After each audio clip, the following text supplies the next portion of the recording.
So the other day I put out the video with the flycatcher at the front, and I did mention there were a bunch of other pets that I thought about trying near the front when normally you play them at the back. And today we're going to try and use Toad. And the build that I had in mind for this, I didn't want to put Toad right at the very front. I want it to be in second position. And I want it to have a skewer. So we're going to put Snapping Turtle at the front and then Toad second. And that hopefully will mean that the Toad will actually activate its own ability. Usually the Toad is triggering based off of a Hedgehog or Hoopoe Bird maybe, Snipers I guess, some other pet besides the Toad itself. So in order to do that, the priority at the beginning here is finding the Toad, scaling it up so that at least it has a high health, so we should get multiple hits with the skewer, and then trying to find the other pets that we need to try and make this synergy work. And there are a few other units we could turn to try and improve the Toad's effectiveness. Obviously, if we're playing Snapping Turtle and Toad at the front, then Woodpecker is off the table. Wouldn't be a particularly unusual build anyway if I went that route. So instead what we're going to go with is Vampire Bat. And I think that's probably the reason I have the frog on board here. Yeah, you can see I'm about to sell it there. But a lot of the time I was trying to swap some stats onto the Vampire Bat. It has terrible starting attack. I think it's 2 attack, which is just awful. So generally what happens is you end up with a lot of health from dealing damage because of the weakness. And then the attack just isn't good enough to actually KO anything. You can, obviously, if we have a higher level Snapping Turtle, we can potentially give it a Skewer as well. But Skewer is very low damage, and a lot of teams it's not going to make a huge amount of difference having the weakness boost on the Skewer. But yeah, I think I'm going to give up on the frog here. Generally speaking, frog swapping, I mean, it used to be all the rage. I almost never have success with it these days. Maybe I'm doing something wrong, but yeah, we're going to get rid of the frog. And then I'm just going to put the rice on the various units that I'm going to sell next turn while we look for some of the stuff we need, which in this case is just Blobfish and Crow as per usual. A team that has invested everything into Peacock. And I think that is going to result in us getting a win here. It is very satisfying when the weakness works out. So yeah, now, okay, I'm going to take the spider in case I get a level up, and luckily I do. And then here I get Kappa. And one of the things I was doing in a lot of runs was trying to fish for a high-statted Toad by pilling the Kappa. You can also Water of Youth whatever comes out of it, but I mean the odds are very poor that you're going to get what you want. So instead we get this sheep, 1416, and that will keep us afloat while we look for the higher tier units that we're after. So as well as the Vampire Bat, I think I had, in the first version of this, I tried with multiple Vampire Bats. Just isn't the best. So instead I started playing Manticore instead, and that's going to boost up the value of each weakness hit and hopefully help the Vampire Bats actually get some KOs. So we're getting close to having the level 3 Toad here. And you can see that I am actually playing it at the back. You know, it just kind of automatically gravitates towards the back of the squad. Another team with a huge unit at the front, they actually instant kill the sheep. I'm not sure if we have enough summons here in order to... okay, we get lucky with the Anteater out of the spider and a sheep. I guess I say we get lucky. The pack is probably obviously set up to maximize the effectiveness of the summons from the spider. So a Blobfish and a Vampire Bat, both very nice, but we also roll Husky here. And originally when I was trying to go for this, I think I had no scalers at all.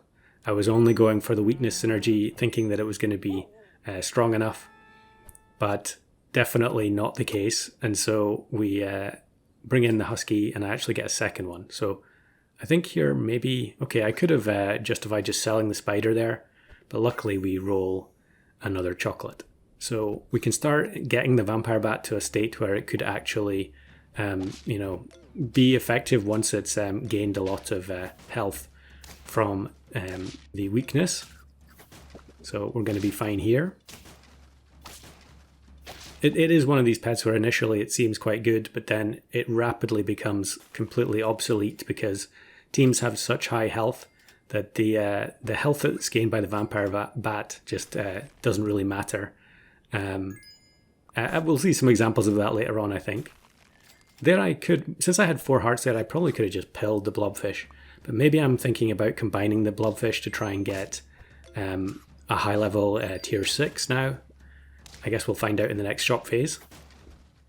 I think the high statted sheep is actually working out pretty well. I definitely think that's a valid strategy. Just as soon as you get Kappa, just pill it for a 14-16. It's generally going to be bigger than most of the units that you have on your team by that stage. Okay, we are going to go for the level 2 Vampire Bat, and we get the Manticore. So originally I didn't have Manticore in the pack either. I thought that Vampire Bat, or at least a double Vampire Bat, was going to be good enough, but definitely not. So we're going to go for an upgrade on the weakness. And this team, I think this team might actually come back and make a cameo in the bonus footage at the end. But for now, yeah, they have a Kappa, or they are using Kappa as well. What are we going to get? We get double Anteater. They actually end up getting a triple because of the Tiger. Yeah, summoning 14-16s is so strange. But I think eventually here we are going to be alright. Yeah, the Vampire Bat only having 2 triggers, it can be pretty punishing if it ends up wasting those triggers on other weak units that would have fainted anyway. I'm not sure how I would rebalance it. I think at least giving it some extra starting attack would be good, because 2 attack is just not enough for a tier 5. So we are actually going to kill the Mantis as a result of dealing extra damage there. There are a couple of things to notice here. One is that we still don't have the Toad near the front because we haven't found the Snapping Turtle yet. But 2 is that the later you go with this kind of team, the harder it becomes because there are so many teams with Melon, a lot of people who are playing Husky with Turtle.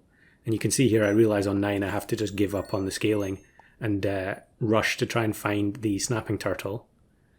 Because we don't have enough time. There is Wolverine there. I did have quite a few attempts where I had Wolverine trying to boost the Vampire Bat as well. And we'll freeze the Lemon now that the Husky is gone. But yeah, we just don't really have space for any other scalers, but also the fact that Husky's really the only one that's going to work. Poodle, our team is based on having multiple tier 5s. In this particular example, it didn't work out that way, although we do have 2 tier 3s. But we get absolutely demolished there by a team that has multiple scalers. And we'll go for the level up on the Manticore now that we have the Snapping Turtle. And we're really just hoping to find an offbeat opponent, kind of like our own team. A lot of teams, you're going to see a lot of teams like this that have very high attack percentage-based abilities like Cobra and Leopard. And so we lose there, although it was relatively close. I don't think, maybe the Toad didn't get to apply weakness on multiple units there. So we'll roll down looking for the level on the Manticore. We don't find it. I'm going to give the Toad a bit of extra health in the hopes that it produces multiple skewer hits. And double Jersey Devil looks like it's going to be curtains. They actually get Stonefish here, so the Vampire Bat 50 health gets 1 shot. But thankfully, because they had double Yeti instead of a bunch of actual summon units, we scrape the 1 HP win. So yeah, very fortunate there to match with someone else who wasn't playing the meta. Or I guess they were playing the meta, just not quite the most optimal version of the meta. So here are some other clips. This is an example of one of the double Vampire Bat teams. I think this is the same squad from earlier that I mentioned. They get Snake out of their Eagle. Then they get Great One that ends up weakening everything. So the Jersey Devil gets sniped by the Vampire Bat. We get another double summon there. And yeah, it's going to be a 1 HP survival on the Flea.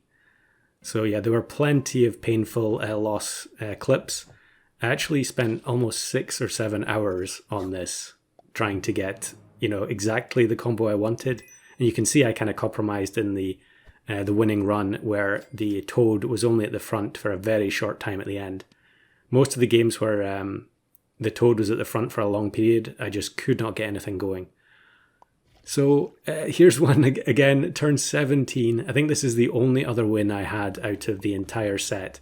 And I actually made a mistake because I purchased the Evil Book. And that's going to mean that all the units get weakened without the Toad even being involved. You know, I wanted the Toad to actually weaken stuff with the Skewer. And so it gets deleted by the Cobra here anyway. So yeah, could not get exactly what I wanted, but we're going to have to settle for those 2 wins instead.